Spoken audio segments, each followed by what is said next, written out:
续来看这个第11号的风台轩南诺，伫日本东南边海面形成，讲嘛已经将做重度的风台咯。这个拜四风台就会行到台湾以东琉球附近的海面，受到这个风台的影响。 拜四北部开始来落雨，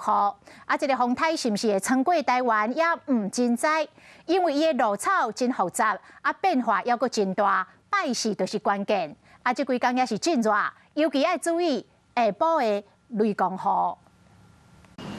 透早有好天气，互碰7、8时间出门食物件，毕竟天气讲变就变，风和风吹甲走甲比你搁较紧，手举的雨伞嘛会确定骨架敢有散去。 毕竟这礼拜三进前会落过道的雷阵雨，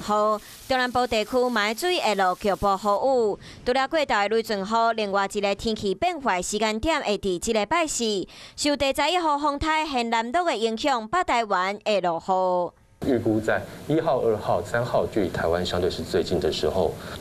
台风往这移动，整个低压带会造成有些忽绕的情形，因此。 台风的路径会略微往南调一点点，台风外围环流影响加东北风，可能基隆北海岸、大台北山区都有一些局部大雨或局部较大雨势发生的机会。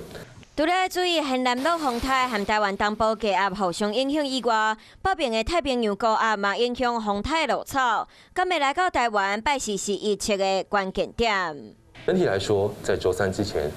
往西的方向移动，来到日本南方海面，现在是我们相对是比较确定的。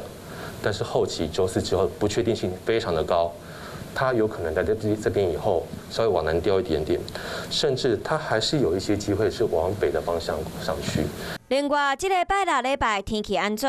嘛要看现南陆风台动态，目前也有真大变化。不过会当确定，这礼拜出门先扎一支雨伞，绝对没有问题。 观众朋友，有一件事情不知道你们做了吗？那就是赶快来订阅我们的 CH52华视的频道，而且记得哦，一定要帮我们分享、按赞，还要开启小铃铛。